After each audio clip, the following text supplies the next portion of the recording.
Yeah. All right, here we go. All right, guys, thanks for coming on. This is our annual review night. It is what it is. It's a review, and then we will touch on a couple topics that have maybe somebody has experienced this year that are not common, or we'll call it uncommon. We'll kind of address that a little bit. Obviously, we're trying to be as consistent as we can throughout the state. Um, that is the main goal. Okay.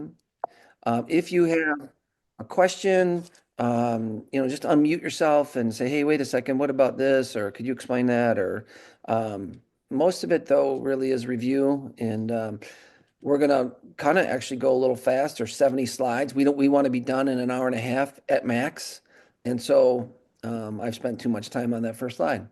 All right, here are our topics: weigh-in, special equipment, HNC, injuries. Boom, boom, boom. You can read. I don't need to read it to you. And we'll get to each one of those topics. All right. Signals, professionalism. Make sure you're using appropriate signals. Um, the third bullet, make sure you get yourself in front, in between the two wrestlers, especially as things get heated, regional finals or semis or sectional, wherever you're at. Get in there and get your leg in there to prevent any false starts. We had one about 2 weekends ago where a kid, false started, head to the face, kind of a problem. Okay. Make sure your shirt is appropriate identified. I'm sure we all are. The last bullet, use appropriate language. Even today, I still catch myself, and I can swear like the best of them, but in the appropriate place, not at the hospitality room, not on the mats, not chumming it up with coaches. Um, you know, we don't need the F-bomb out there, and try to clean up your language best as you can. All right. If you look in red, that must mean it's important. Skin and grooming checks should be completed by the assigned officials at your regional. You should know by now who your partners are. You should get contacted by the high school if you have not already. Communicate with the 3 or 4 officials if it's boys or girls, and make sure everybody knows what time they begin, and make sure that everybody participates. This is all review, they should be in a legal uniform. I try to check hair and nails. Not hair. I don't know why we have hair in there. Well, girls' hair for inappropriate barrettes or anything like that. But I try to check before they go to the scale. Number 2 says medical devices. What we're really talking about is like a Dexcom for somebody who might be a diabetic, some kind of meter that attaches to the body. They should, try to get that thing covered some way so it doesn't get ripped off. Um, Again, we're only examining the skin that we see. I would be very proactive at your weigh-ins and make sure that you know if your regional is going by team or by weight class. Most of them I think, will go by weight class. And I would make sure that you make an announcement to all the teams that all of their wrestlers or competitors are in the room, the gym, wherever you happen to be. I would remind them if they have any notes, they need to be presented before they come, as they are coming up for skin checks. They should have the notes then. Again, electronic is okay if they have it like that. Um, we have had some people tell us that they have a religious bracelet and that cannot come off. That can be taped, just like you would tape somebody's wrist.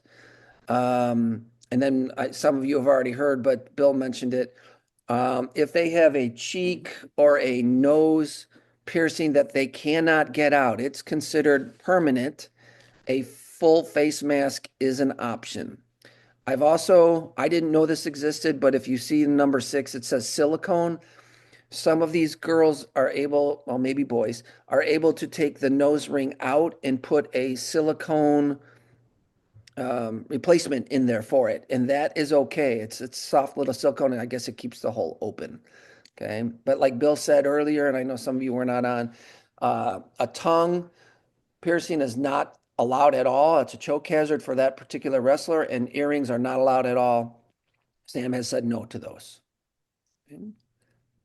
Be proactive with your notes. Also, well, we'll get to it with the headgear. So, um, weigh-ins, everybody's together. in the room, make sure everybody's in the room. Say that to your coaches, wearing a legal uniform. Have a system. Most of the time, the host school is running the weigh-ins. You guys, as officials, are doing the skin checks or nails. But make sure you're talking to whoever the host is if somebody steps on a scale, they step on, they step off, they're over, they step back on, and they're still over, they get one remaining try at any of the other active scales. And it could be two, it could be three, it could be one. But you should have a process where they're not walking by themselves from one scale to the next, taking their socks off. Somebody needs to be responsible for monitoring movement from one school to the one scale to the next scale. Okay. Obviously, they can't take on or off clothing. They can't add water or spit or pee or anything like that. Needing approval, equipment needing approval. Long sleeves, tight fitting shirts require IHSA approval unless they are wearing the hijab, the Muslim cap for ladies. You don't need anything that they're telling you. They'll also have leggings on, tights, excuse me. Um, Long sleeves no longer require padding. That's new this year. We should know that. And then again, be proactive. If you can say it, any special equipment, please bring it to the weigh-in and might as well check it during the weigh-in so you don't have an issue in round one of the first match. Okay.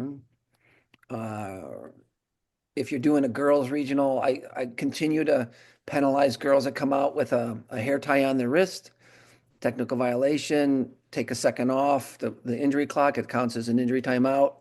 Have them remove it, throw it to their coach, and we're wrestling. Okay. Um, Again, be proactive with the headgear, um, with taping, even shoes. So I had a kid last weekend, had tape around his shoes, and it was the third round of a quad, and he wrestled all day like that. And I just told the coach, you can't wear those to the regional. Someone's going to catch that and gonna have to switch shoes. So, I mean, use common sense. Hey, Mike, Yes, sir. I got a question. No tape on the headgear. No tape anywhere on the ear pads or the straps. No tape anywhere. Yeah, it's not supposed to have tape on it. Okay. Yeah. Even like sometimes they want to tape the like an extra pad on the inside for like a cauliflower ear, and they're not supposed to do that. Yeah. Use your best judgment. Bill, you want to add to that? No, I mean it's a common thing. Just they got another headgear, but if you can check them at, when you're doing weigh-ins, and Yep. even if for some reason you just remind them, even if you're in the coaches meeting or whatever. So, say if you could just say it. You got someone with cauliflower ear. It's got tape around the headgear for a padding in there. It's not allowed. Try to be proactive and head it off before they get there. Yep. Next, be proactive with the ear guards. I think we've done a really nice job throughout the last few years getting things taken off. But somebody did make it through a tournament with writing on the headgear, some Bible verse, and we caught it late in the day, and they cannot have that. Again, illegal, illegal.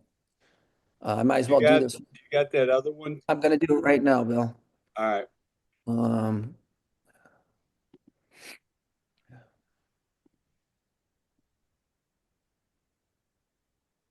right here. You might want to check these out. A lot of these guys, girls, whatever, they have the tabs are sticking out. Um, have them tucked in. We had somebody that had an eye get scratched or cornea got scratched, became a big deal. You're not So sharing, Mike. I'm not sorry. Thank you for telling me that. Sorry, guys. Let's go right here. Can you see that now? There it is. Yeah. Yep. So the extra strap is not tucked in. Um, and I would be proactive with it. I'd do it at the weigh-ins. I'd do it at coaches meeting. And then, some of these kids don't know how to even tuck them in. So, or the coaches, but get it tucked in. Okay. There's another one and another one. Get out of there. Go back here, here, share, get off my page.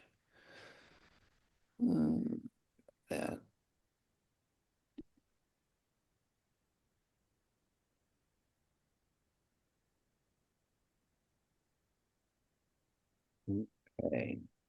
Can we see this? Yep. Okay, perfect. All right, HNC, injury time, recovery time. Uh, Remember that a coach or a wrestler can terminate a match. It's in here because we had a situation where a kid told the official, "I'm done." So the ref terminated the match, and the coach kind of had a problem with that, and it's like, wait, no, I make that decision, and wanted the kid to continue wrestling, but by the rule, it was the right call. The coach said, "I'm done," or the wrestler said, "I'm done," and you might follow up with, "Are you defaulting the match?" And if they give you the yes, you've got it verified. Great. Okay. Um, Blood, 5 minutes. Remember, we're not, blood is superseding all of our other injuries. You may have to start and stop clocks. I think we've crushed this pretty well each year. But just remember, if you're on the recovery time, I had a situation not too long ago where the wrestler was on recovery time, then blood time, then recovery time, and then the trainer was doing some HNC protocol, but it wasn't HNC time. It was still recovery. The trainers are allowed to do that. They're trying to see if the kid can go. Just keep good job with your clocks. Make sure you're talking well with your table workers to make sure if they're using track wrestling that it's recording properly. Shouldn't be a problem. Okay. Hey, Uh, Mike, I gotta have a question. yep, go ahead. So at the Illini Classic, we were talking there. Somebody said Bill had told them that we can run two clocks as long as we have two trainers. Is that fact or Well, what? hey, They Like Bill, two used injury? to. I don't know Two if you guys, injury clocks. Two injury clocks. I don't know if you guys know this, but Bill walks on water. And if he said it's true, it must be true. Okay, Bill, go ahead and re-explain what you said to them because you were there. You can have, if you had the situation where you have two trainers, you can run two clocks of the same type. But if you have an injury in the blood, you got to stop the injury clock because the blood clock supersedes it. So they would be on that. So you can't have two different kind of clocks running, but you could have two blood clocks, you could have two injury clocks. But if you've got an injury in the blood clock runs, the injury kid is getting a freebie basically. Yeah, there you go. That was And a track, that was a situation that two kids, I think, hit heads. They both got hurt. No fault of anybody's. They both got hurt. And the question was, can we run two injury clocks at the same time? And so, yes, if you have two trainers that can treat the wrestlers at the same time. you most likely would have to have somebody at the table keeping one of the clocks on a phone because your computer tracks, I think, will only let one go at a time, if I'm not mistaken. All right. Hey, Okay. Mike, So you obviously, Mike, you had the one with the coach who didn't understand the false start on recovery time. Sure, yeah. We had one, actually, I think Steve Wood had it and I joined in late to the party. We had a false start from the neutral position, contact was made. Um, we put him on recovery time, or the official put him on recovery time, and then I think the kid started bleeding from the mouth area or the tooth area, so it switched over to blood. I think blood stopped, and then they went back to recovery time. And I was simply trying to explain to the coach that if your wrestler is not able to wrestle at the end of the recovery time, he would be declared the winner. And he didn't think that was true, even though it was his kid was benefiting from. But just remember, false start, contact, you go to recovery time, false start, no contact, then it's injury time. Okay, everybody got that? Question about that Yep. injury time with the clocks. If they go down simultaneous, like the hit heads, and you have one trainer and they both are like out, who do you award first, or do you make sure you get both to count to be equitable if there's only one trainer? I think in that case, if you only have one trainer, whichever one that trainer deems to go to that looks, in their opinion, to be more injured, or maybe they're knocked out or whatever, who knows? Whichever one they go to, I'd start that clock. And if they decide to go to the next one, I'd stop the green and I'd start the red if they decide to switch to the other wrestler. I mean, you just got to use your best judgment. I mean, It doesn't happen very often, but if it did, you just kind of got to adapt there. So my situation, I had two kids hit heads. The trainer looked at the one and requested HNC. So his injury time gets voided, right? Yep. So he's doesn't have an injury time. Correct. He went to the second kid. Second kid, he says he's fine and didn't request HNC, but now he's down an injury. So he's kind of a little bit at a disadvantage Sure. because, and do you understand what I'm saying? Getting at? Yeah, because the one guy, the kid that got put on HNC, kind of got a free injury timeout, and the kid that really didn't need anything got busted for an injury timeout. And that would be Right. something, I don't know if you could have said, trainer, could you please do a quick HNC on this kid to make it fair? I don't know what else to tell you. I mean, Well, Well, and but that's what I did. That's what I did, but I didn't say it in those exact words because I didn't want to put words in the trainer's mouth. sure.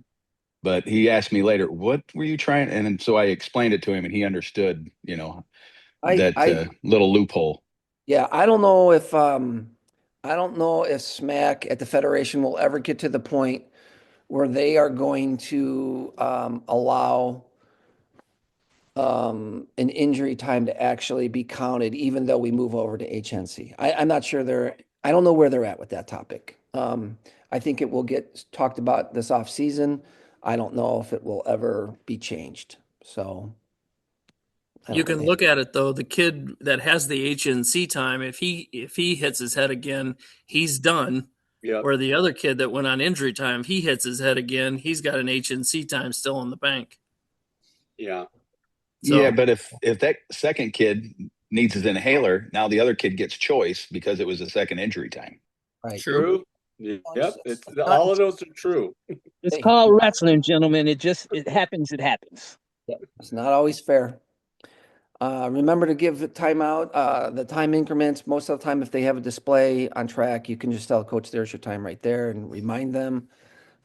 Um, Also, it'd be explaining to both the trainers and the coaches, if this wrestler is going to continue, they need to be up and ready to go as this time expires. Okay. I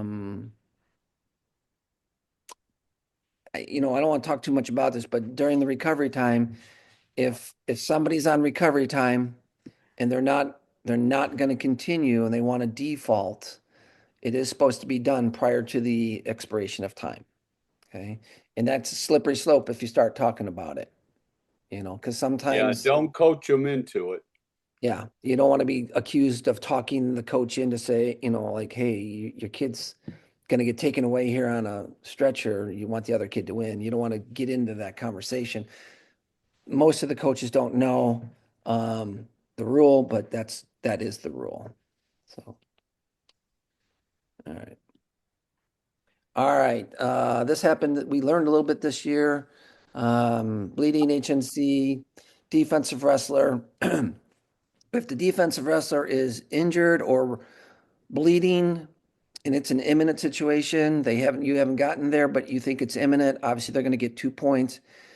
If you have swiped twice, but just prior to the third swipe, that means they are still in criteria. That's the one thing we hadn't been teaching it. It has to be a continuous swipe. That means they have to continue to be in near fall criteria for the offensive wrestler to get the extra point for the bleeding or the injury. Okay. Same thing if you're swiping the third one just prior to the fourth one and the bleeding comes out, you can give the 4th point if they're still in the near fall criteria. If you're holding 4 and he's still on their back or she is still on her back and then she's bleeding or crying out, then you'd come up with the 5. But if it was a cradle and you're holding 4 and that person got off their back and they're on their side and then they start bleeding, then they're only going to get 4. And most of the coaches are not going to understand that. They have to be in the near fall criteria. Okay. And we'll be hitting that again next year, but something that we kind of came to light this early in the season and trying to fix that. Any questions on this? I think the key is the act has to occur while in the near fall situation. 1,000%. Yeah. There you go. But There you now go. also remember the other one, Mike, if it's a technical violation, they don't have to be in criteria. All right. I don't know if I can go back. Yeah, The at the bottom. bottom. So if Yeah, it's a penalty, they don't have to be in criteria to get the no, Right. penalty and correct. Yeah, and the stoppage point. you're holding four in a cradle and the kid's on his side, and then the defensive wrestler pulls fingers completely backwards, grabs a headgear, elbows the kid in the face, something, whatever you decide. And you do stop it or the period ends because you don't have to stop the match. And maybe they slide out of bounds, maybe the time runs out, but you know what happened. You watched it happen. Then you're coming up with I've got a 5 point near fall.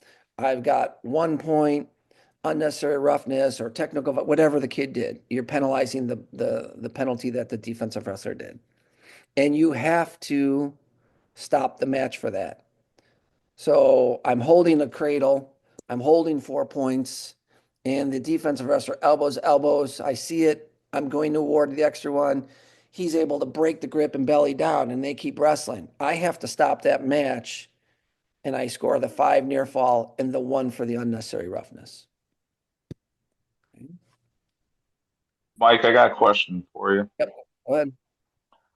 Um, Wrestler on top's they're pinning somebody and you notice their shoes untied. Do we stop that situation? Nope, That's we're going on to the get to top it in just a wrestler? second. Can you hang on to that Okay. question? We're All coming right. up to it. Yep. All right, Alrighty. thank you. Yep, we'll get to it in just a second. Um, Bill Wise. Oh, this is our politically correct. Hey guys, you have the authority to stop any match in the spirit of good sportsmanship. So if somebody soils their pants or if a female had a female issue, um, you have the ability to take your time.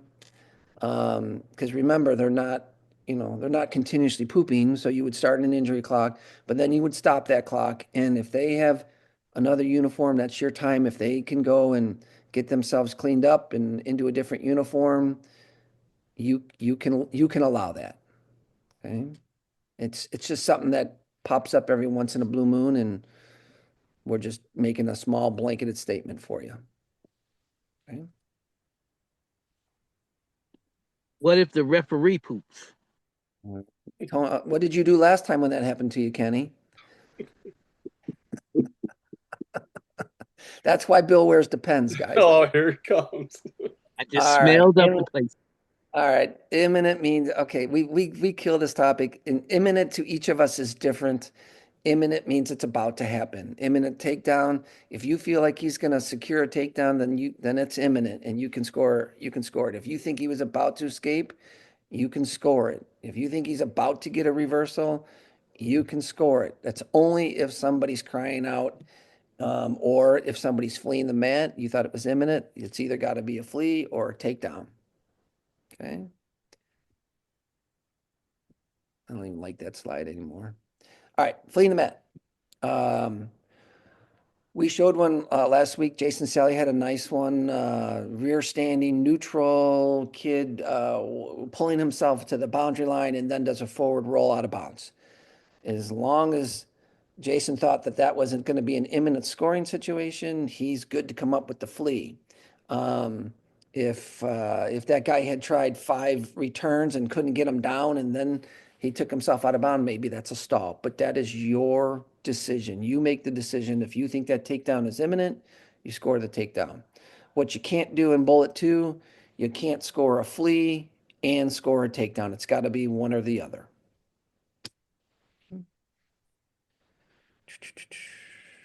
Oh, look at the bottom here. Fleeing the mat cannot be awarded in a near fall situation. We got guys that are on our back. They're working hard to get out of bounds. That's not a flee. It's not a stall. They're allowed to do that. All right, Bill, you want to go for a while? Sure. All right, biggest thing, we'll talk about stalling now, understanding the difference between stalling and being overpowered, who's initiating, reacting, is common. Neutral position, the biggest thing probably to remind everyone, don't be afraid to call stalling in the 28-foot circle. Everybody's looking for everyone to go out of bounds, but you can make the call while they're in the 28-foot circle like it was years ago because someone's just backing all the time. In the defensive, offensive position, I use the concept of space. Top guy gives space. Does the bottom man try to build? If the bottom man tries to build, he's wrestling. If the top guy lays flat on him, doesn't give him any space, you think top. Obviously, if you're sitting there looking at both of them and you can't figure out and you think they're both stalling, thought process is to penalize the first one on the bottom guy because why? You don't have to stop the match. And then if you want the second one, if it's the top, now you do have to stop the match. You got to know the situations. You know, we're trying to avoid stalemates. You get into a scramble or they get tied up, we tell them wrestle out of it. You know, if you get a situation though, it's a tight match, you don't want to waste a lot of time and they're really stuck, then you call a stalemate. But if you get a repeated stalemate, you blow the whistle and you've got stalling on one wrestler when you make the stalemate call. Anytime you have a 2-point stalling, remember you have to stop the match, okay, except for shoes and shoelaces. And by that, you don't give anything that's imminent. I shoot in on you, and just as I shoot in on you, the stalling call comes up and it's a 2-pointer and I take you down. I don't get the takedown plus the stalling call. You made the stalling call before I finished the takedown. So we stop it. I get my 2 points and now I get my choice of position. So there's no imminent scoring when the 2-point stalling call comes on. Legs, we've talked about this. We're getting better at it. Remember, legs, the impetus is on the top wrestler. When he puts the legs in, we want to give him the opportunity to use them. By that, we mean if he can put the half in, if he's opening the bottom wrestler, he's bringing him to 90, we let him wrestle with it. But if he cannot turn him or get him anywhere near a scoring situation, then we want to call a stalemate. And the best thing to do is when you call a stalemate with legs is to say stalemate, legs. And that way they kind of know, the coaches know that it's on the top wrestler. Obviously, if you have the same situation again and it's repeated, then you have another stalemate. But if you hit the third one and it's on the same kind of situation, you do penalize the top wrestler for the stalling. Okay. The only time you would really work on the bottom guy and stalling there, if he clams up, grabs the wrist or arm and just hangs on it. So Hey, keep this much. just remember, guys, it would be in a consecutive sequence because if you get a stalemate in the first period and now you're in the third period, that's two completely different situations. Right. That's my kid. I was going to say that. Yeah. They got to be kind of continuous. You don't do something from the first 30 seconds and now you're in the last 30 seconds of the third period. You're in a whole different situation. Obviously, if the wrestler's up and you throw a grapevine and jump up on the back, then that's instantly stalling. You know, there's no freebie there, as we might say. Okay. Oh, sorry. Okay, stalling, leaving the mat.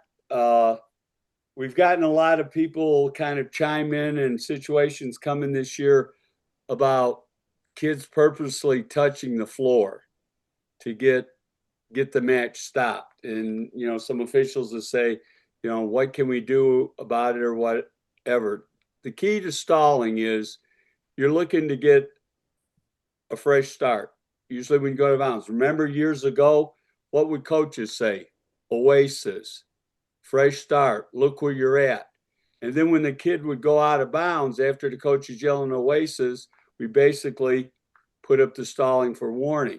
So now if we have a situation where the kid or the wrestler is purposely touching the mat or touching the floor, he's leaving the mat for a fresh start, the call is going to be stalling. Do not put imminent in there like in a scoring situation and say, you know, it's a technical violation.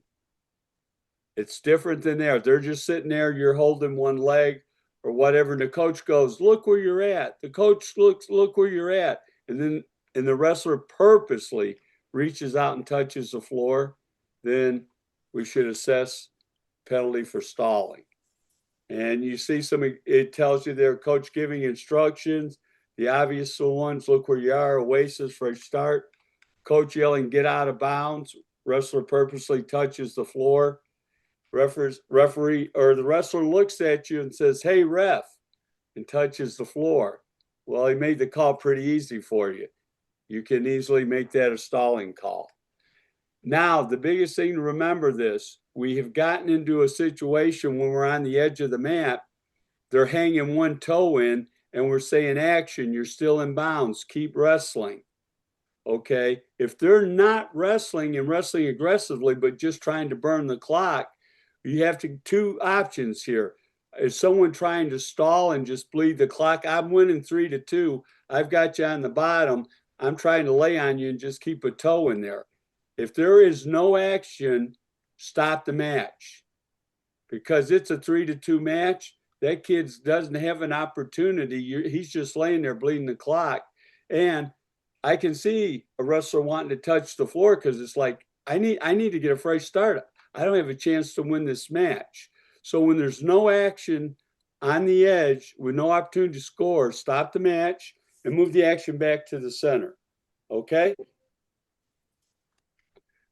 Misconduct versus unsportsmanlike.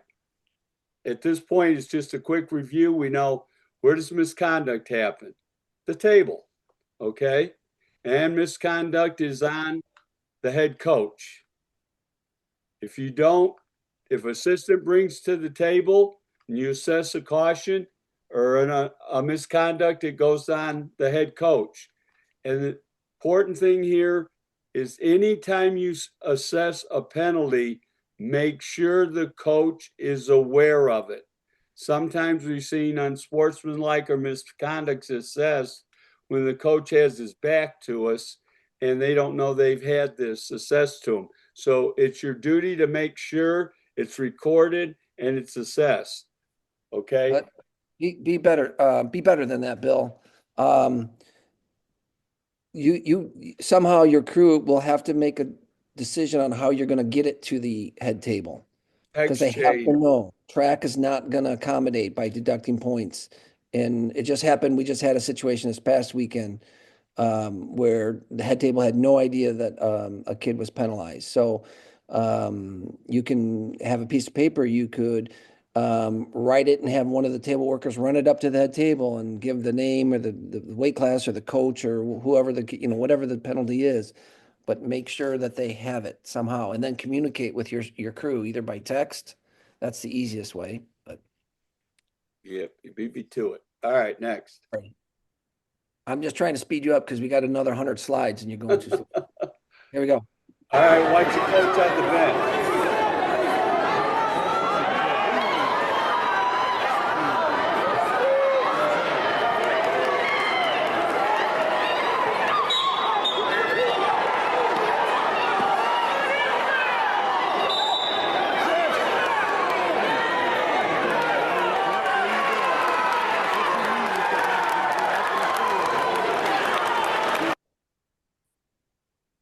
Okay, obviously saw the coach come out on the mat.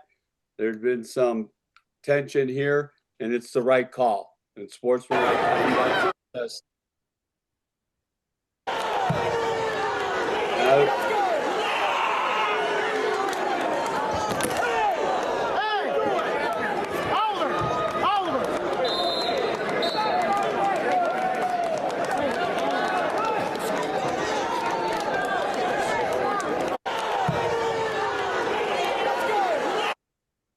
Biggest thing here. The mat is not a sportsman. Remember, tossing the headgear.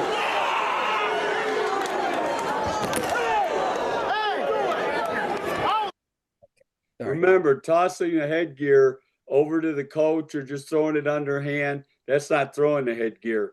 There's a situation where you saw throwing the headgear. Do not look for minor things or whatever. If it's there, assess it, but don't be looking for it. This is one we don't run across too much, but everyone should be aware of it, about the hate speech and harassment. If you have any time a situation comes where there's a comment made regarding race, gender, sexual orientation, or disability, then if a coach brings it to your attention, to two wrestlers to the side, go to the wrestler, you address it with the wrestler. If the wrestler admits to it, then he's going to be immediately removed from the contest.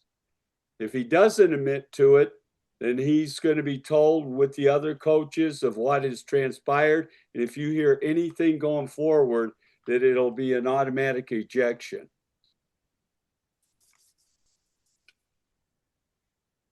This we just covered now, saying if he admits to it, it's an automatic ejection. If he denies it, then you look for it and tell both coaches if anything like this happens, there'll be an automatic ejection. Look at the date at the top. Due to the change in when the girls are going versus the boys, the dual team sectionals now has switched to Thursday, February 5th. So if you get a team sectional, this is the date you're going to be doing it on, not on that Tuesday anymore. A couple of things we've talked about. Technical fall. Technical fall is over when you come out of near fall criteria, not the near fall situation. Second bullet there, arm trap lifts, try to prevent, don't lift. If they do and they drill them, you can still have an unnecessary roughness. Repeated actions of it can be called stalling. All right, the bottom one there, reminder, your rule 5112E. Do not start a near fall count. I noticed a lot of officials do this over the weekend. When the defensive wrestler initiates like a roll through across their back, the minute they're starting to roll across their back, the officials are starting to swipe and count. They initiated it. So unless they can hold them there, hold your count. Don't give away cheap back points. Okay, you get clarify if overtime is needed. Remember all your penalties, everything carries over. There's no rest to go into the sudden victory. In sudden victory, what do we got? 1 minute. First wrestler, you start in a neutral position. Whoever scores the first point wins. It says explain how the second injury timeout. At the end of the third period, wrestler takes his second injury timeout. Now we're getting ready to start the sudden victory. The opponent now can take top or bottom versus neutral. Only in the sudden victory. And the first point scored, you have a winner. Tiebreakers, if there's no winner no point scored at the end of the sudden victory, then you have 2 30-second tiebreakers. They got to wrestle the whole period. Remind them of that. You always flip the disc for the 2 30-second tiebreakers, okay? Both periods will be wrestled at full 30 seconds unless a fall or a default or disqualification happens. Choice, remember in the 30-second tiebreakers, cannot be neutral. It can be up, down, or defer. Now, once they choose something, you can release them and put them on their feet, but you're giving them a point, and then you can work for the takedown. And that's what the second area says there. It's underlined. And whoever scores the most in those 2 30-second tiebreakers will be the winner. And then back again, a fall will end the match regardless. Hey, Bill, Yep. if there was a second injury timeout during the 30-second tiebreaker. Coming up. You see Okay. the slide? This might be what you're asking. I'll do this and tell me if it's that. If a wrestler takes her second injury timeout after the second period of regulation or after the first 30-second tiebreaker and your opponent already has choice to start the next period, they will also get an additional choice on the next restart. Okay? A restart must happen in that period. So you're in the second 30-second tiebreaker. I just before it starts, I take my second injury timeout. It's already your choice. So you get a choice. We wrestled the whole 30-second tiebreaker. I ride you the whole time. And we never get a stoppage. That second choice of yours is gone because that period is now over. You cannot carry it over to the ultimate tiebreaker. Is that what you were asking? No, Okay. on the choice for the start of the 30 seconds, you have to pick top or bottom. But on the restart, can you pick top, bottom, or neutral? No, you got to take top or bottom. Yeah. It's a good question, though. That's a good one. Yep. Because we had it happen years ago downstate, and we had to clarify that because someone was going to put them on their feet. So, Hey, Only Bill, with, only with the point. yeah. Bill, I also have a question. We were going back to the sudden death. If the wrestler decides that they want to stay, so that the second injury timeout happens before the period, but the wrestler that has the choice decides that they want to stay neutral, is that their choice as well? Or do they have to pick top or bottom? All right. Now you're saying in the sudden victory, let's say in the sudden victory, we're both wrestling, and I take my second timeout. Now, not during the period. So the example that you were giving us where you take the timeout at the end of regulation. Yep. So now I would have choice of start. You can stay neutral. I can stay neutral if I want to. Yeah. You Oh, can- yeah. you You don't have to give it up. Okay. You can take whatever you want. You could Just take wanted to make top, sure. bottom, neutral, or deferred if you really wanted to. Okay. Perfect. Thanks. All right, we're on the next one, I think, Mike. We've just kind of covered this. The score be tied at the end of the two tiebreakers, one ultimate 30-second tiebreak or tiebreaker period will be wrestled. It will be given to the wrestler that did not receive an unsportsmanlike conduct at any time. If there was no unsportsmanlike, remember, it's the person that scored the first point in the first 6 minutes. It has nothing to do if the score was 0-0 and you scored the first point in the first 30 and I scored a point in the second 30. That doesn't count. You're going to be flipping for the ultimate tiebreaker. Double stalling, points, or simultaneous penalties are considered no points. Second injury timeout could affect choice in the ultimate tiebreaker. Explain a second injury timeout.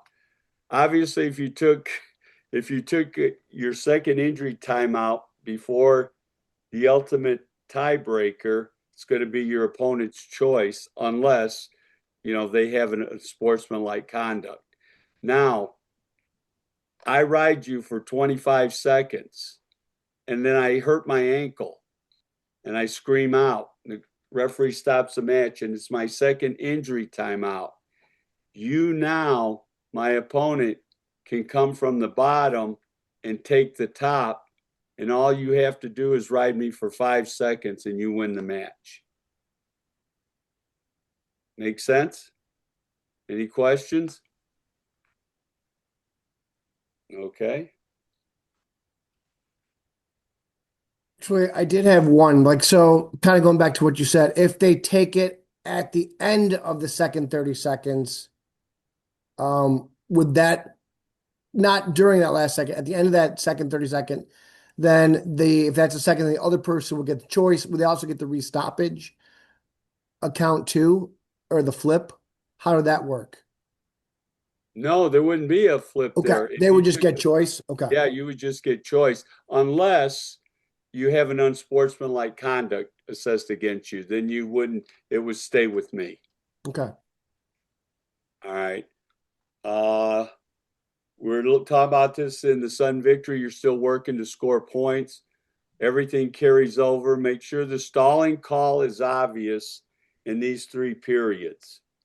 and make sure you're aware of where you're at on the chart. Stalling in the ultimate, remember in the ultimate tiebreaker, you no longer have to work to pin your opponent. You're wrestling to control him for 30 seconds. So sit out, ride, sit out, follow, sit out, follow. This is controlled wrestling. All right. It is not stalling. The quick stalemate's gone. So unless it's an obvious stall, you can have controlled wrestling. All right, Mike. Okay, what would not be controlled wrestling? You grasp on one leg and you're hanging on for dear life and not trying to improve. I have seen guys get one leg and they're reaching to try to build up and grab the other leg. That's working. Okay, that's not just hanging on. Keep that in mind. Rear standing position. I think we had a good one with Roy Snyder where the kid just got behind him, never lifted off the mat, just stood there. Stalling call comes. Quick question on that, Bill.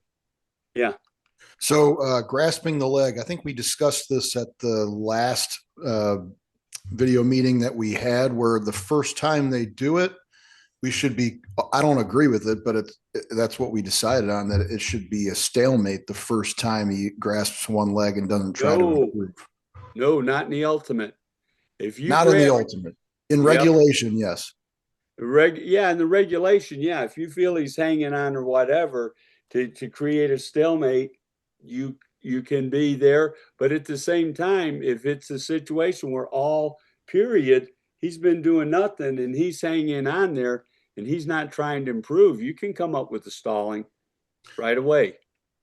Because we watched a video and, it was the right call to stop the match to give the other wrestler an opportunity to score points. But I believe it was you that commented that the absolute correct call would have been stalemate the first time he does it. Yeah, it says it's only if he repeatedly does it.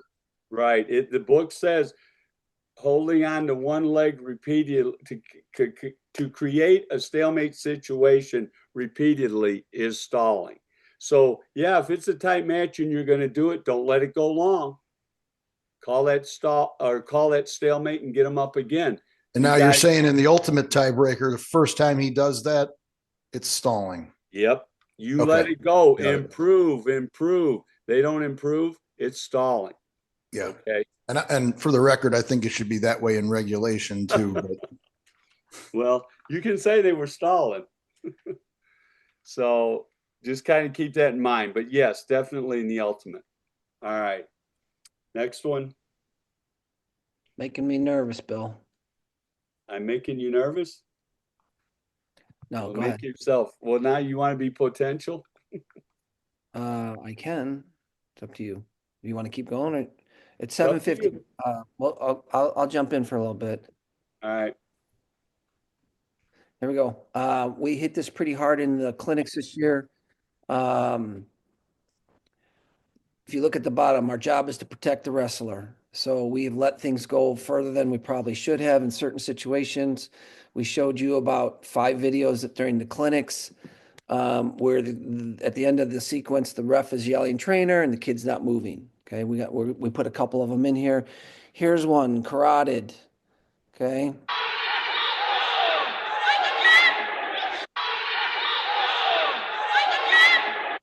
And if you look, when that shoulder is up on the inside and there's no way that offensive wrestler is able to clear it, and we're sitting there for a long time and that pressure's coming across the throat, do not be afraid to stop the match, potentially give the 4 points and wrestle another day.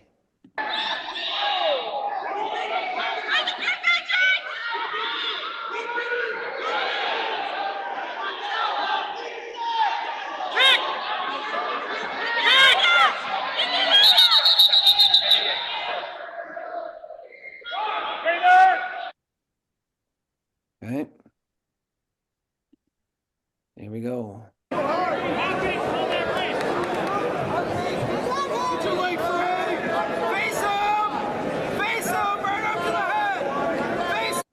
Just be thinking, if you have a side headlock without a Merkle, without a leg lace, I don't know too many turns from there except for a choke them out.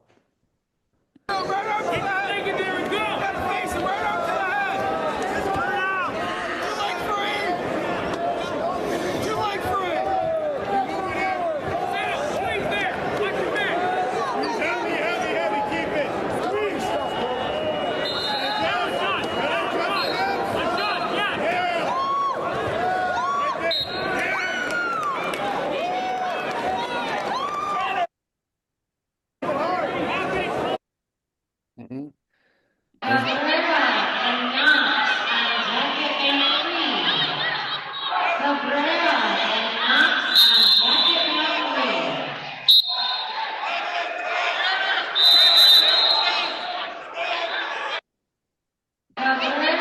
Sorry. All right, chicken wings. Watch your neck. Watch that neck.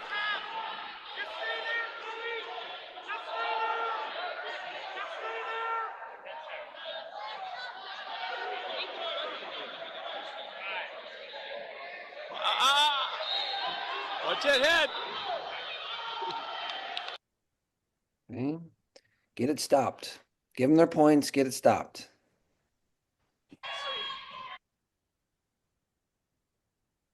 I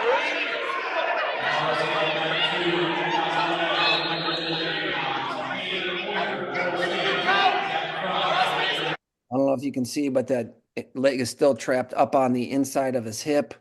That's pretty tight right there. We've scored 4, but I don't think he ever got off his back. Careful here.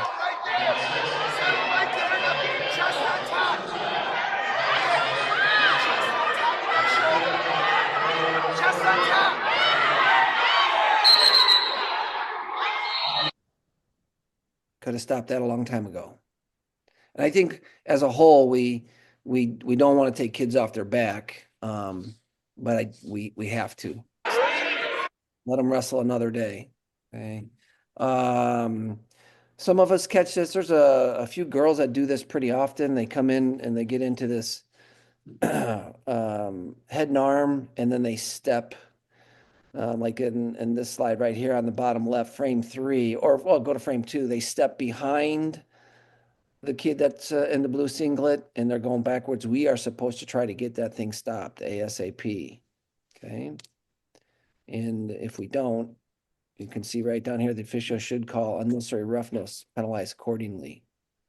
There's a picture of it, page 72, illustration, I think 58. Okay. Maneuvers which endanger life or limb. This is our job. We are protecting the wrestlers. Things that cover the mouth or the throat, or unnecessary force, or elbows on the back of the head, or chins that are grinding onto things. That's our job, to protect and penalize it. Okay. Here's a list of things. I think we probably have a video for each one of these. We've seen this.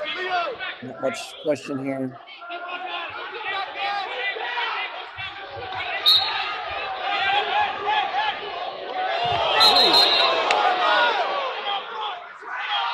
Pretty simple call.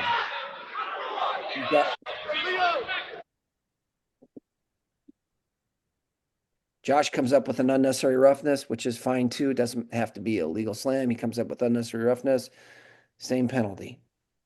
Okay. Blair ride, we've hit it a lot. If you look at number 2, the middle picture, it's out. Either get it onto the back or get it back into the chest, but come behind so you get a better view of it. Okay. Hey, Mike, can I ask a question? No, it's on getting that slow.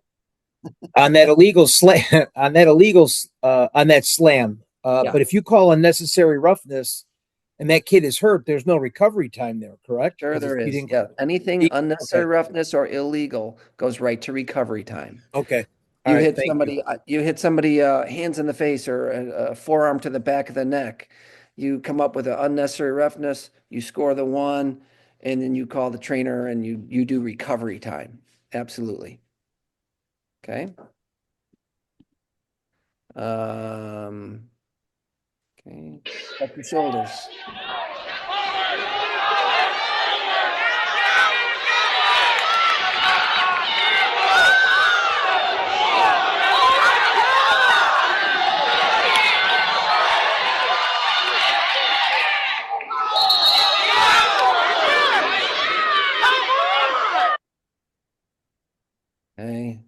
I am probably doing more preventative officiating when I get a double chicken wing and I hear those coaches run the shoulder to the ear. I'm saying across, across, across. I just say across. And if they're going forward, not today. Okay.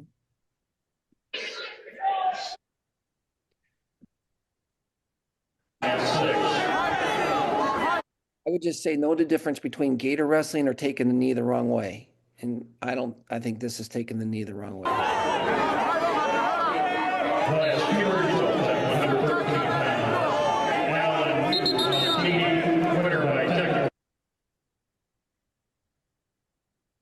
We have, we had a boatload of those probably 4 years ago. We've done a better job, but if they take the knee the wrong way, penalize it.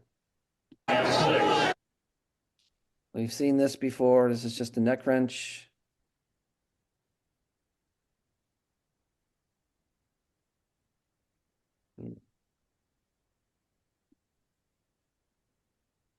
Back bow. Same picture from the same video from the clinics. He lifts it, puts a lot of pressure on that back. We'll go slow motion here.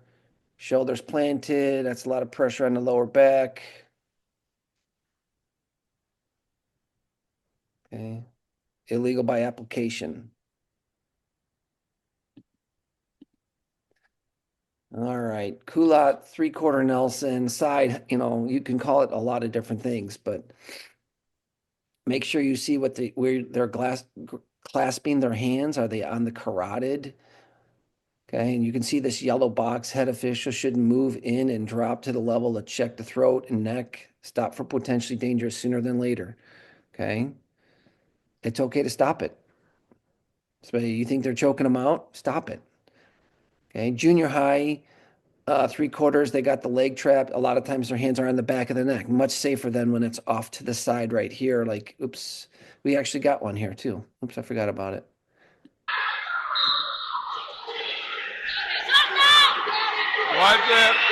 So you can see his hands are clasped on the outside of the neck, right across the carotid. He doesn't have a leg hooked. It's a choke out. Stop it before it goes too long.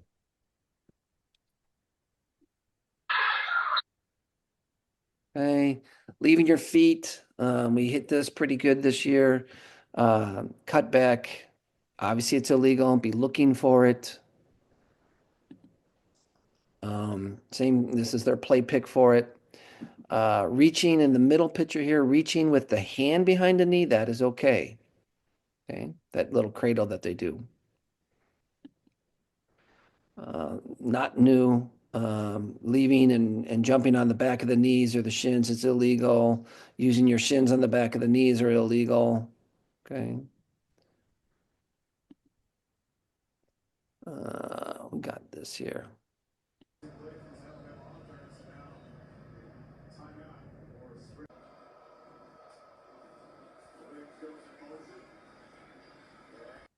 I'm pretty sure both of these would constitute leaving their feet. I'll play it one more time.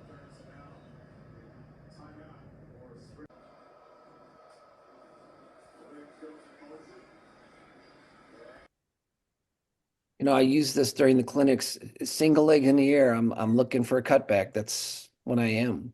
Rear standing, when they lift, I'm looking just where does the kid in the front land? What's he going to land on? I'm trying to preemptively look to make a call. Single legs like this, that's all I'm looking for.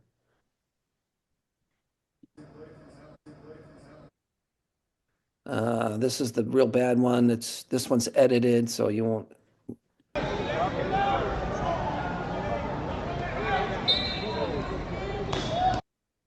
Okay, that was the bone.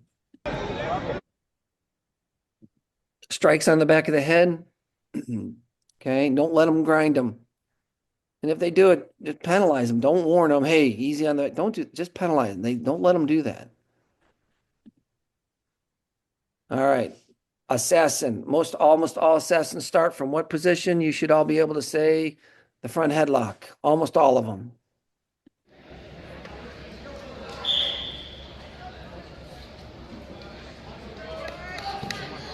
Front headlock. Get off your knees. Come on. Get up. Guys, come on, fight it out. He's choking him. He's choking him.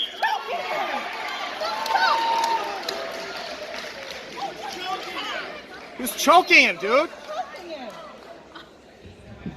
Kind of agree with the mom and dad. Okay, be in position. Assistants, be in position. When we get to assistant referee, we'll talk a little bit more about that. Okay. Oh boy, Bill, you take this one. Okay, we keep talking about scissors, and this is a play pick that came out from the National Federation talking about, straight leg scissors or whatever. But you see in the red written there is that if it's under the arm and across the body tube, like if you look down in 3B there, they consider that more of a body scissors because it's against the tube of the body. If the guy in purple has control of that arm and can usually keep it like at 90 degrees and down, they're not considering it a head scissors.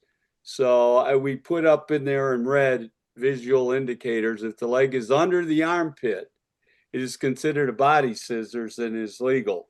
Once the arm is pinched and forced above 90 degrees, the key to this allows the bent leg to move from the armpit onto the arm, and it transitions into a straight leg head scissors across the throat and carotid artery, which is illegal. We've had a lot of I call them drapes, where the ankles just kind of click across and they're stopping them instantly as a scissors. So give yourself a little bit more visual indicators and look like in bottom 3B there. If you've got a situation like that, that's more of a drape, and you got to let it play out a little bit. Don't be in a hurry just because their ankles cross. It's a scissors. There's a couple of videos here.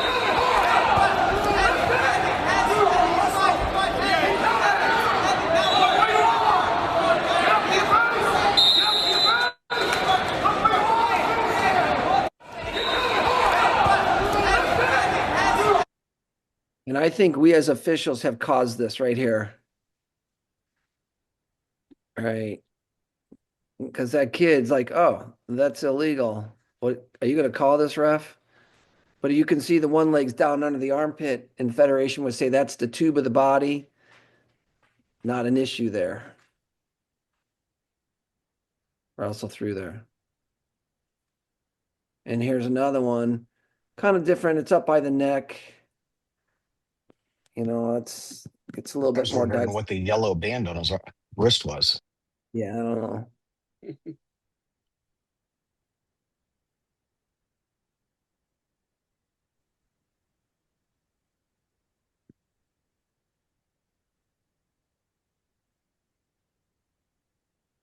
And that, I know the ref's pointing at it and it's under the arm.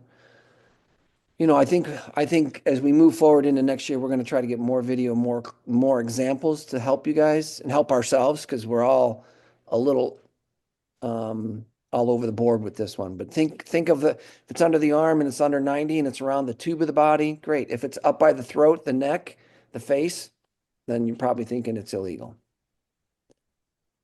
It's not black and white. I'm sorry, but I know the NFHS is the superior, pope on all calls, but I just think they're wrong on this. Write a rule proposal. Rule proposal. Yeah. Being serious. Biggest thing is, we don't want to get into it. The book actually says a straight leg scissor. Hey, I will tell you guys all honestly, I don't know how many people, Bill, I can't see how many people are on here. The last thing anybody in our sport wants is us to be completely changing the way we call something moving into the state series. So my suggestion to you is, if you think it's a scissors around the head, then call it and justify your call. And if you think it's around the body, don't make the call and justify it. But it's not black and white. And I certainly do not want to be quoted. Like I listened to the guy the other day, just a little bit ago, that said, Bill said, the absolute right call was a stalemate. Well, that was on Josh Anderson's stall call, and that's not what Bill said. Bill said maybe a stall call would have been better than the stale, or maybe the stalemate would have been better than the stall, but you had to get the clock stopped. We don't want anybody to misinterpret what we're saying. We just don't, because it's no coach wants us to be coming out of this meeting or the ones that are going to happen live and say, "Oh yeah, we just learned that this is what we were going to call it." And we're in a pickle because we should have been teaching better earlier and had better clarification, but we just got the play pick. And now we're trying to do the best we can with what we have. Okay. And sorry to be black or wishy-washy or gray on it, but I think that's where we're at. So you can be mad later. All right. Is this a legal headlock? Bill, is it? Yeah, because the shoulder's encapsulated there. There you go. Just it's a shoulder pry just on their back. There you go. All right. Again, play pick about locked hands around the body, opposite of the junior high cradle. I don't see this very often. I see a girl cradle the opposite way where she's not up around the neck. She's in the armpit. She locks locks that leg, cradles the body. So that's where I see it. That's where I'm seeing it, that and in junior high kids. Mike, I just saw this last week. In this direction too? Um, I called the number on of the top picture. Yeah, good. Good. Okay. Well, not good that you saw it, but good that you called it. Bad that they're doing it. All right, Bill, you're up. Okay, assistant referee. Obviously, you're getting to the time of year where you're going to have an assistant and you haven't been with them all year. You've been doing everything by yourself. But when you have an assistant, most important thing for that assistant is don't take the match off. Okay, stay involved. And it's important because we all start getting brain dead at the end of those long days. You got to do the obvious. You got to make sure the clock stops and starts. Make sure the points go up. Make sure you have a recording of who was warned for stalling, whose choice it is, how many penalties, who's had locked hands, because you might have a situation where the lead official goes to make a mistake or it gets brain dead and you can correct it before you have anything like bat time. All right, Mike. Just hit this real quick. Know your injury timeouts, choice of positions. During a timeout late in the day or sometimes, keep in mind where the wrestler, you're in on a 3-minute blood time, and I've seen the official bring them back, and the two kids just automatically go to the neutral position when one wrestler is supposed to be down and one is up. And don't let this happen, because then you got bad time. Positioning. The price is $5. This year, official program includes rosters and pictures, sets, the tournament records, and scorecards. A lot of time to settle. Slowly adjust. There you go. Right there.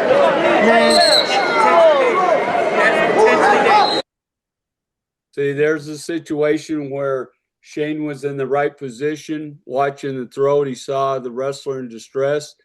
He told Jeff there, and he came around. He stopped it, called it potentially dangerous. It was done the correct way. Timeout.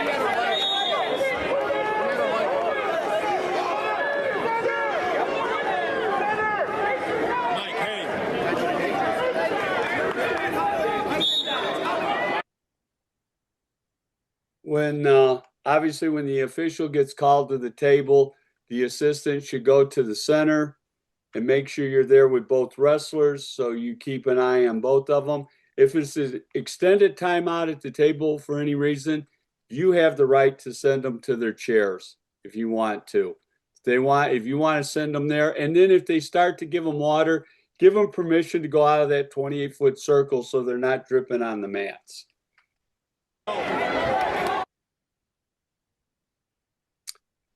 Okay, advanced responsibilities. This is when it's for all the marbles, as we say.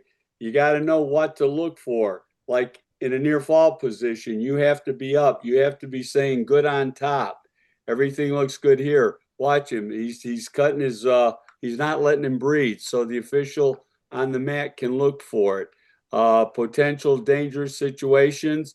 You can sit there and say, hey, watch the knee. He's bending the knee out, and let the official come around and look at it. But you have to talk. If you're not verbal, you're going to miss a lot of things. Scrambles, you've got someone that's antsy and wants to make a call. You start out with good hold, good hold, good hold. We got a whole minute left.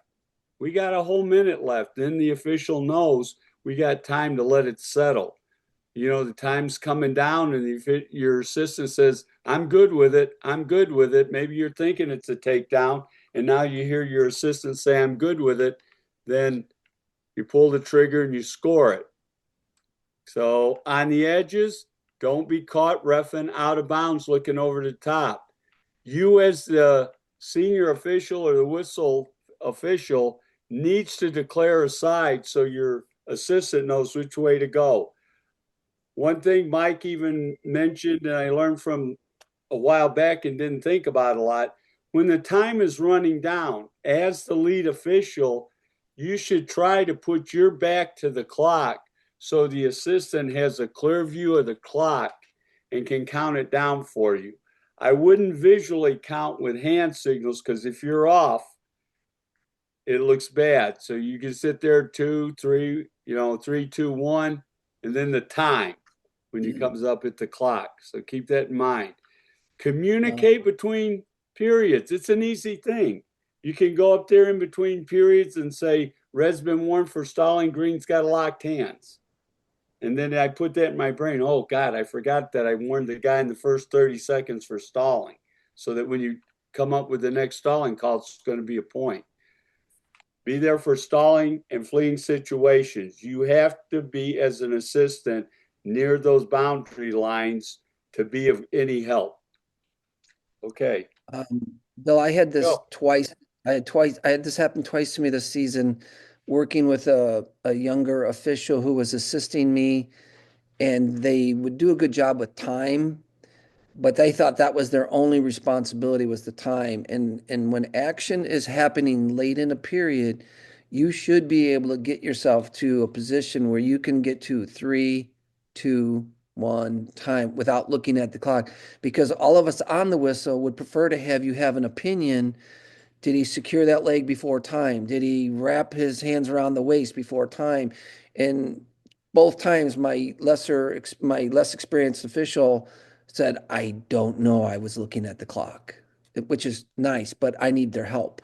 So get to the point where you're counting down in sequence and have an opinion on the action, not just the time.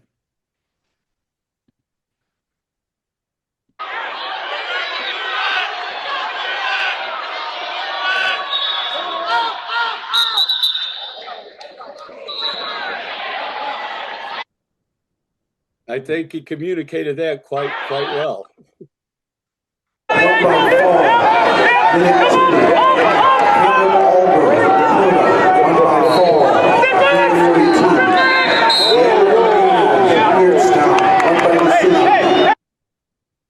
This is just saying, know what to look for, be there. All right, this is a still photo. Oh, yeah. We're getting a little sloppy toward the end of the season, but when we have obviously starting position faults, we need to be calling them. And especially with the girls wrestling, we've been very lenient, and we shouldn't be, because what do we got here? We got a definitely straddle situation with that back foot. So all we're just saying is, tighten it all up and don't let things, obviously we don't want to micromanage it, but with the obvious, let's get it right.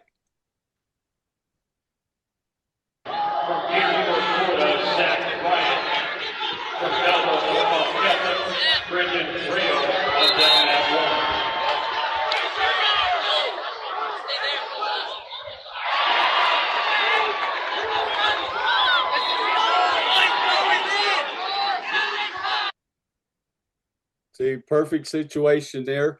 The official didn't have to take down the assistant, saw the hand on the mat, behind with controls, stepped in, they had the discussion, and they got it right. They were in good position. The biggest thing is they were in good position to see it. The assistant was right there.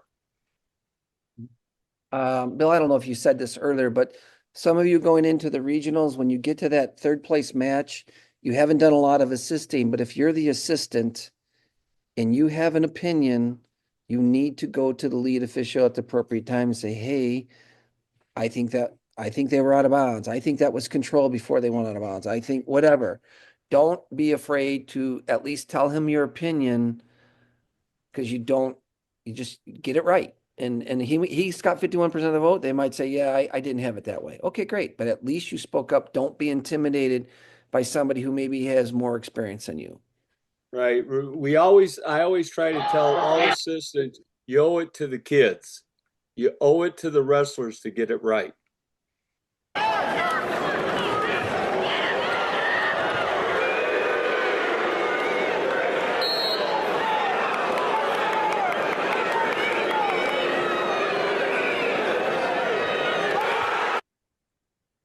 Mike, do me a favor and run that back to about when they hit out of bounds. Oh, you want me to do my commentary? Yeah.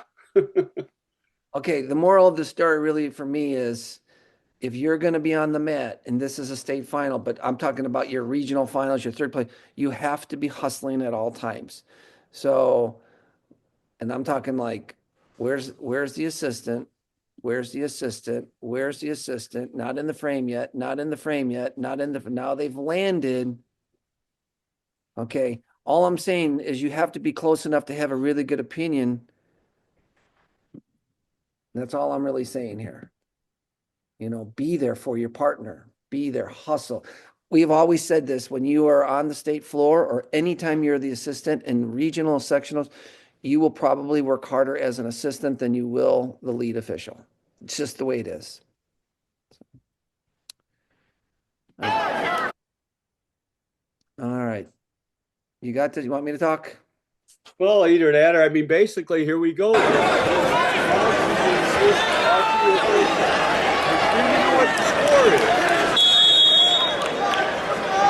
I know Bill was talking while I was running, so you guys couldn't hear it. He's like, no, the Make score. sure you know what the score is. The score here is 13-1 when he goes to his back. 20-7. It's 20-7. 20-7. He's up, yeah. All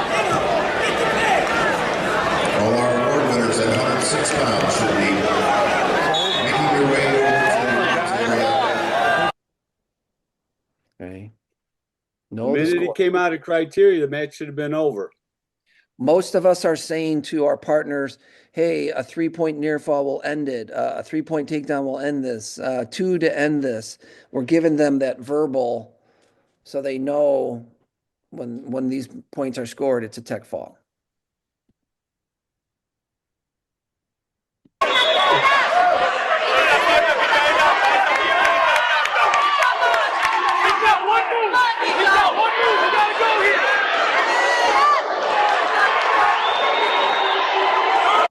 Before this even happens, Bill said this earlier. He said, make sure the calls are obvious in the overtime periods. Okay.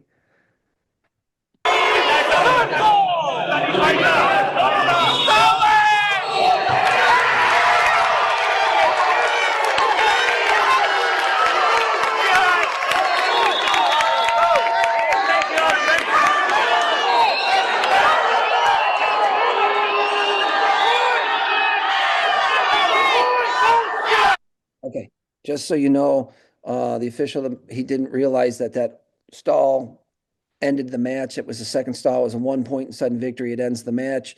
My guess is maybe the two officials didn't talk prior to the sudden victory and maybe he didn't get a heads up like, hey, you got a stall in on this guy, you got 2 stalls on this guy, whatever. But if you get a verbal prompt, hopefully you don't have that brain cramp. Okay. And again, make sure your stall calls are obvious.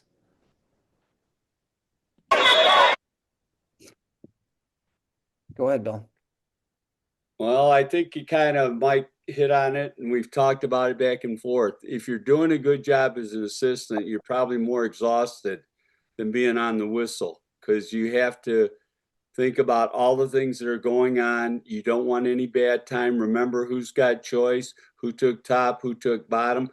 But in that last clip, how important it would have been when an assistant just walks in and says, we're in sudden victory. Remember, red's been warned for stalling. Green has not been warned for stalling. Because, late in the day, you go in there and say, I don't have anybody warned for stalling. And it might just, make your brain kind of settle in there. And like I said, make sure it's obvious because you're ending the match. Verbal communications, good holds, we talked about it. So quick thing before you start, open for discussion. I know Chris sent me something. We were talking about the restart and how you can't carry it into the next period. It's got to happen in that period. He pointed out a casebook thing, 821, says you can carry the choice to the next period, but I already have it earmarked and it's wrong. So it will be removed probably from the casebook next year or rewritten to answer that question. Let me show that video for you real quick. Oh, okay. So no carryovers for any. No carryover. It's like use it or lose it. Okay. Thank you. See if I can find it real quick here.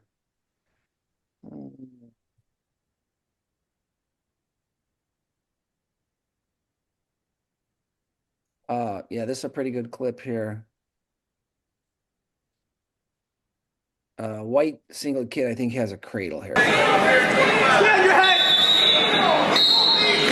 20 seconds, Marcy, adjust.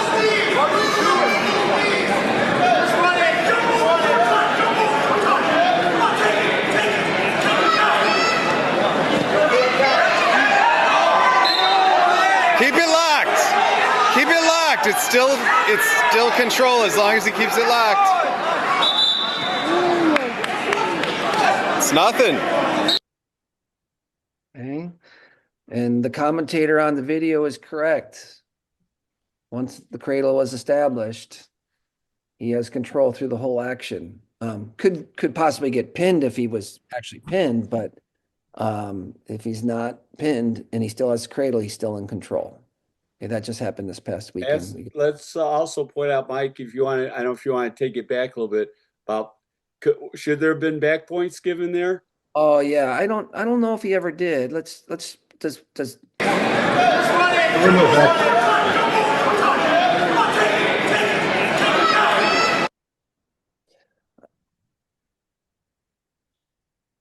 would that be considered back points?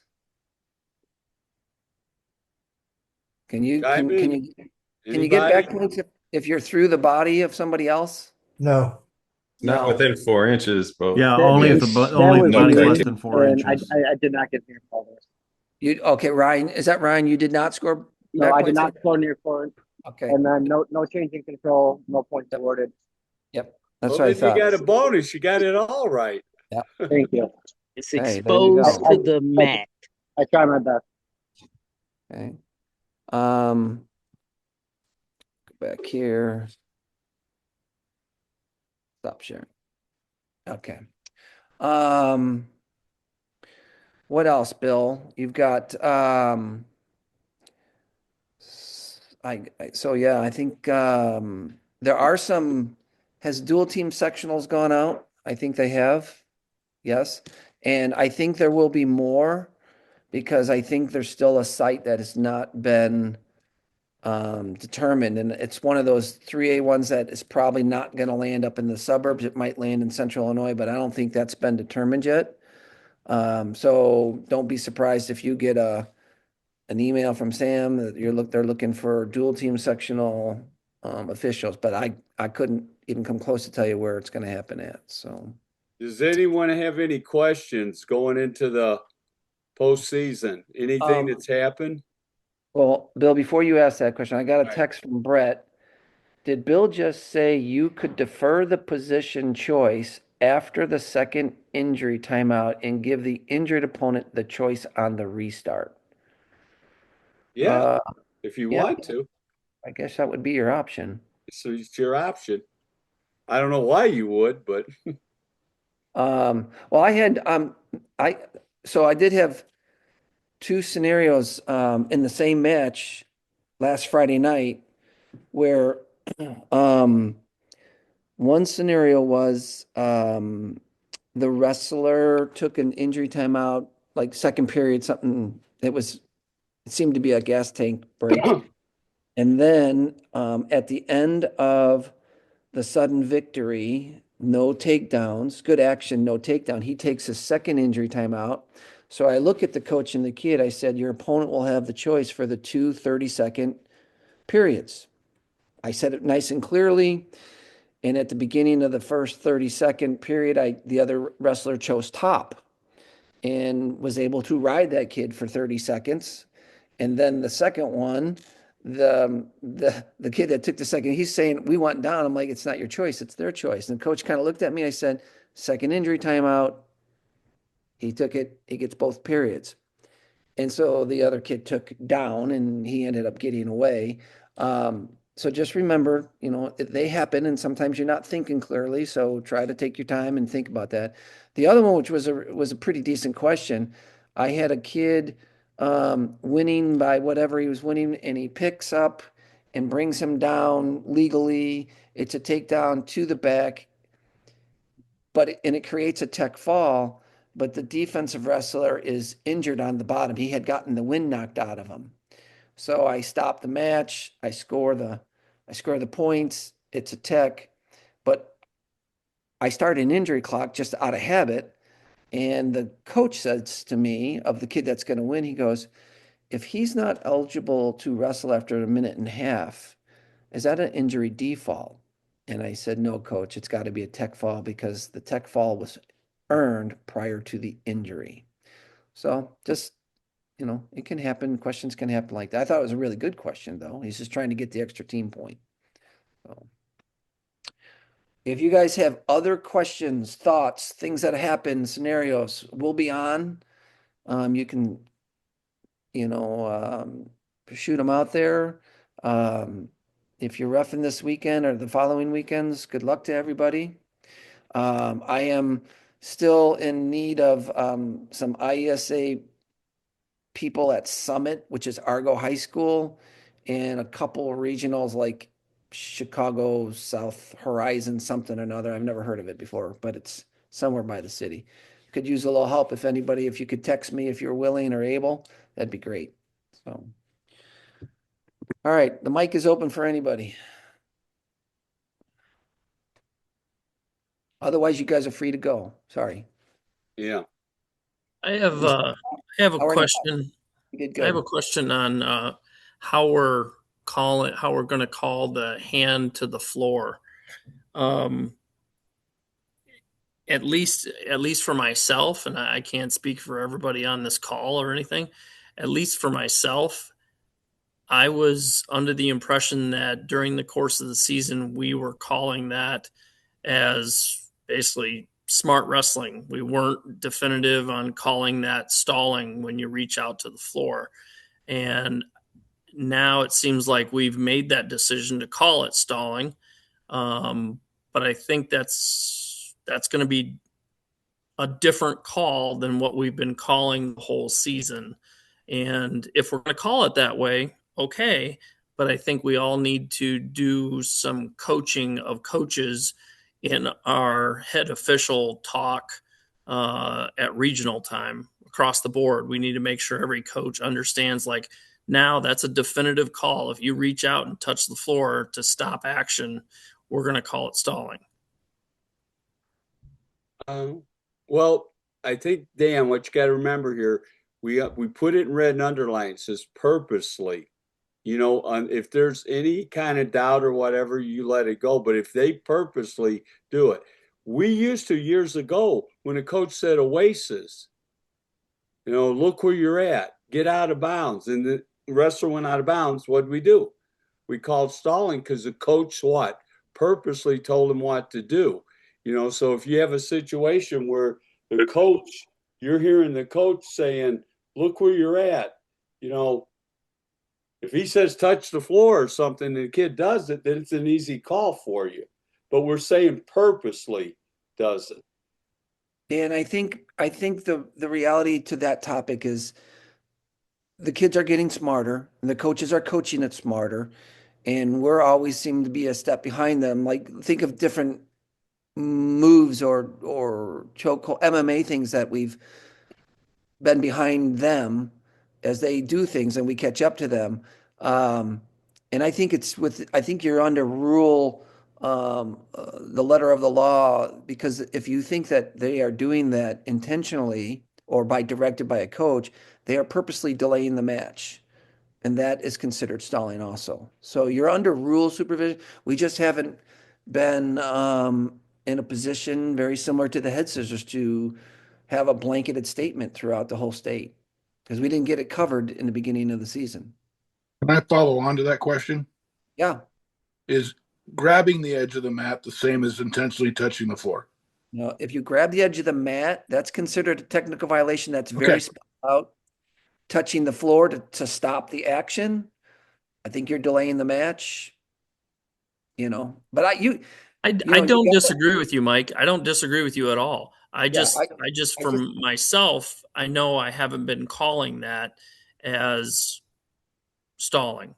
Yeah. Well, I haven't. I mean, quite honestly, where I ref, it doesn't happen very often because we do have larger mats. We're most of our gyms are in good shape.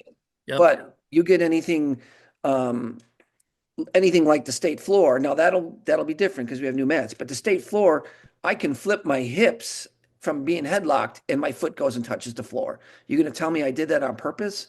That's why we've shied away from this entire topic because of the intent word. But if the coach is verbally helping or the kid looks and says, "Hey ref, look what I'm doing here. You got to blow your whistle."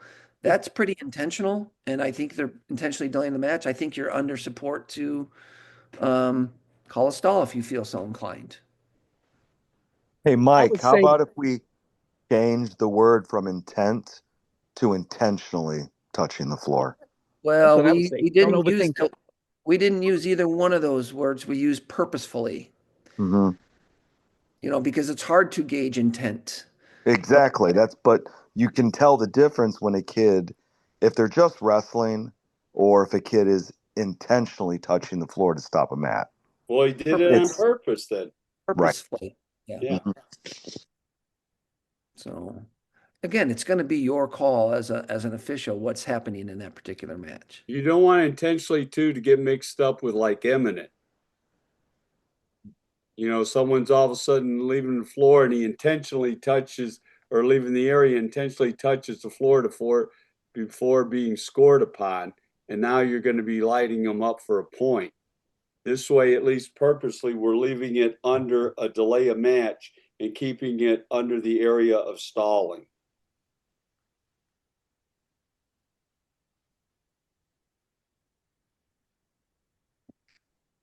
Hey, Mike, can you address when you have a circle that butts up to another mat, sharing safety mats? Yeah. That we're not doing that.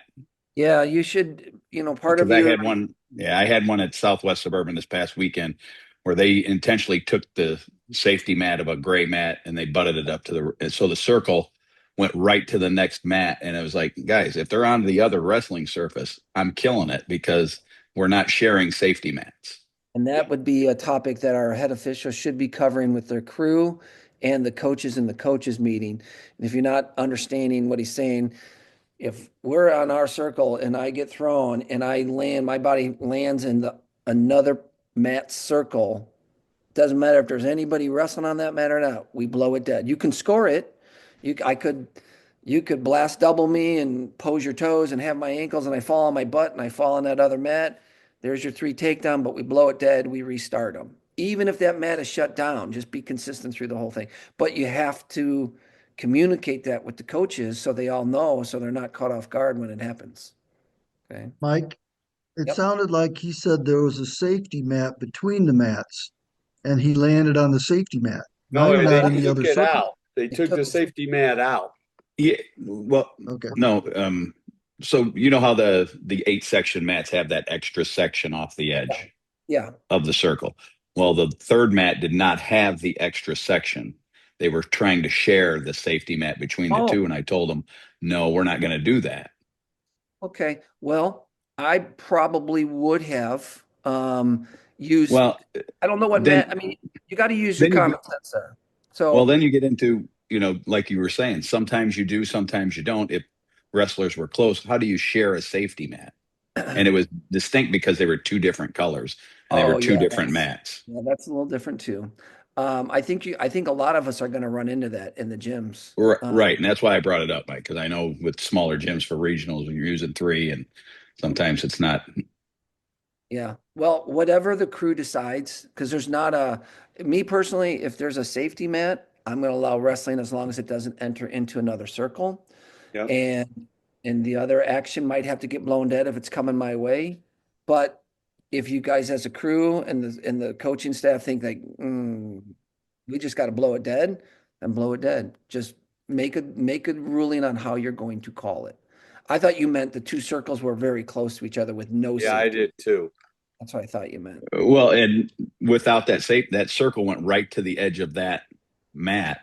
And then it started the other 3-foot, safety for the other circle. So, yeah. Well, you're not wrong.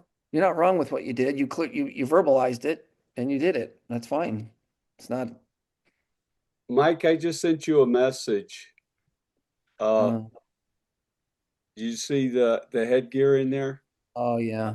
Chris Jordan brought that up, or I think brought that up, and I sent it to Tony, and Tony said it's approved by the NFHS. So I don't know if you want to. I can put it up real quick. Yeah.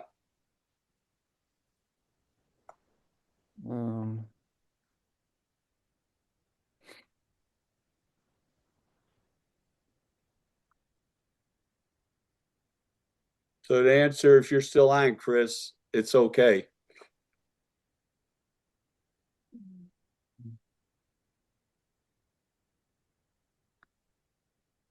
Can you guys see it? Yes or no? It was a headgear, I guess he ran across over the weekend. That's ugly.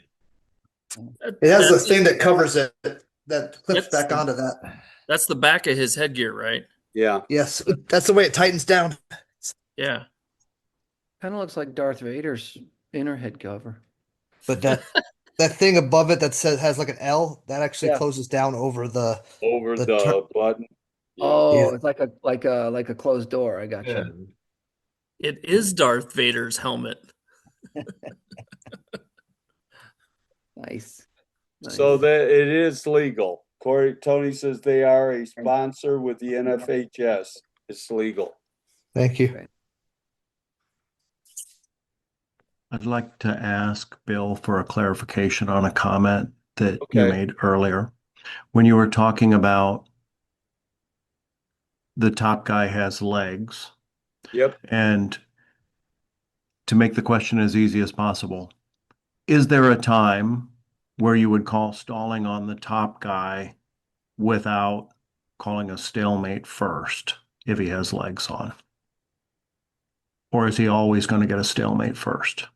Usually with legs, I would always give a stalemate first, but I make it very obviously. I go stalemate legs. I'm not going to, if he's really just riding with it, not doing anything with it, don't let it go for like a whole minute. If you sense that he can't open the guy up, he can't put halves in, he can't turn him and get him open past 90 or whatever, then it's almost kind of like use it or lose it. And if he doesn't, then you give stalemate, and I go stalemate legs. Okay. And then if he puts them in again and he's not working with them and he's riding with them, you can sit there and say, improve. You're not we know who you're talking to. Say improve. And at the second one, you can say stalemate, stalling legs, stalling on top. Now, if you don't do it on the second one, I would do it on the third one. But the other thing we talked about, if it's a leg situation early in the first period, and you say that was my first stalemate, don't look at that. Now we're in the third period and he hasn't used the legs the rest of the first period or second period. You've got a new, fresh set of eyes in a window here that's taking place. Make Thank you. sense? Yeah, I had been inclined to call stalling without the stalemate, but I appreciate your input. Thank you. Yeah, I would call a stalemate with the legs. And then if he does it again and he's just riding with it and not really trying to score, then the stalemate the second time, warning, stalling. Thank you.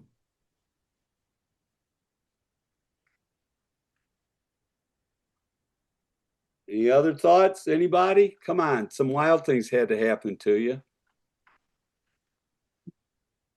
Had a weird situation the other day where the guy had a reinforced arm bar, put the wrestler in near fall situation, and then as he went to take him back over, the bottom guy ended up in like a Peterson situation, uh, where he hooked the top guy's leg, but the top guy also still had the reinforced arm bar. So I kind of played it as a cradle situation where I didn't reward a reversal or dump my near fall points because he still had the arm bar uh situation. If that Well, makes sense. yeah, I mean, obviously, I think you got to see it. You got to see the type of wrestlers that are executing the moves. You know, you Yeah. get two kids that don't know what they're doing, and you wonder what's there. But if the one kid knew what he had, and he's not concerned for himself or about his control, then yeah, it's just it stays as is. Yeah, he held him there for a little bit, but then they went back into near fall criteria for the top guy. Okay. Anybody else? Well, good luck, Hey, everyone. Kevin O'Brien here. Oh, hi, Kevin. I had a interesting one at the Duquesne conference tournament where one wrestler grabbed a single leg, and as the defensive wrestler was trying to defend the single leg, he came up and his fingers got into the headgear, and he was pushing on the headgear and pulling it back. So I saw it and I said, get out of the headgear, get out of the headgear. And we kept wrestling. And because he listened to me and he pulled it out. So I let the offensive wrestler continue to work for his takedown. But as he kept working, we got to the edge of the mat now, and the defensive wrestler then grabbed the edge of the mat. So I blew it dead there, and I came up to the center and I awarded a technical violation for pulling the headgear, and then I awarded a second technical violation for grabbing the mat, and I went 2-0. What did you earlier you said when you said get out of the headgear, he did, so you let it go.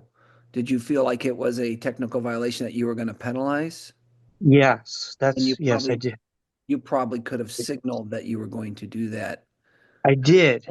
Oh, you did? Yeah, Okay. yeah. So when he had his fingers in the headgear, I made the T signal, and then I said, "Get out of the headgear! Don't grab the headgear." And since it was defensive, I let it play out so the top guy could get his takedown. But I awarded both penalties at the end of the situation. Okay. If it was continuous, you could get two violations at once. You know, he pulled the headgear and you sign the tape, and then he reaches out and grabs the mat. Yeah, you could come up with them both. Okay.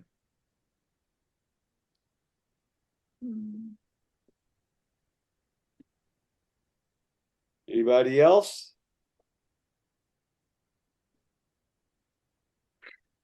Just a note on that. The signal isn't the signal for grabbing the headgear, grabbing the singlet, grabbing locked hands. It's a locked hands, not a technical violation signal.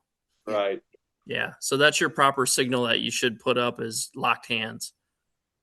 And of course, when you put it up, everyone's going to be yelling, his hands aren't locked. And, right. You know, then you're going to you might be wrestling and say, headgear, or anything. You'll have to explain it when it's over. I know there's somebody on here that learned this call earlier this year.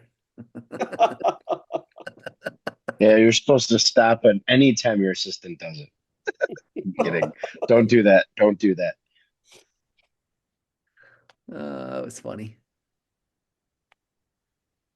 All right. Hey, Well, do you guys have guys, any good tips luck, for everyone. first-time head officials? Say it again. Any tips for first-time head officials for Yeah. regionals? Yeah. The sheet that the IHSA sends you, make sure you spend a little time going over that. You write your names of your officials crew in there where they give you a bulleted at the top. Write their names and numbers at the top. Go through and edit the sheet that the IHSA provides, because one thing I noticed is the bullets that they have to start a new idea aren't lined up to the left. They're kind of hodgepodge all over the page. So you got to kind of read it over and do a little reformatting of the page to make sure all your bullets are off to the left to start a new thought each time. You should make one of those for each one of the coaches also, Yarrow. And everything we just talked about, you should be doing with your crew. You should make sure they talk to the table hub. You should go out and examine the wrestling area and the mats and safety mats. And you should be proactive at your weigh-ins and make sure that everybody's bringing a skin note or bringing their special equipment. Everything we talked about is what you're supposed to be doing. And you can avoid a lot of issues. Email your crew and tell them everyone is expected to be at weigh-ins. Yep. Get them in a text chain too, like we talked about, in case you have penalties or misconducts, that your crew knows that someone's been assessed. So you hit someone on mat 1 and you send out the text, and 3 matches later he's on mat 3. The official knows, in case he's assessed another misconduct, unsportsmanlike, whatever.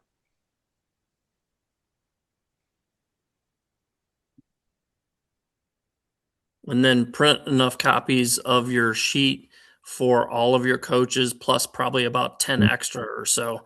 Print like double what you need. And then as the head official too, you may come up where you may have to decide when you get into the finals what you want your rotation to be. Yeah. Yeah, we didn't say this. We think everybody knows it, but everybody works. Yep. Everybody works. And you want head and assist on the third place match, Correct. right? At regionals, yes. Yep. Yep. All right. That's all I got. Yep. All right, guys. Thanks, luck, everyone. Thanks, Mike.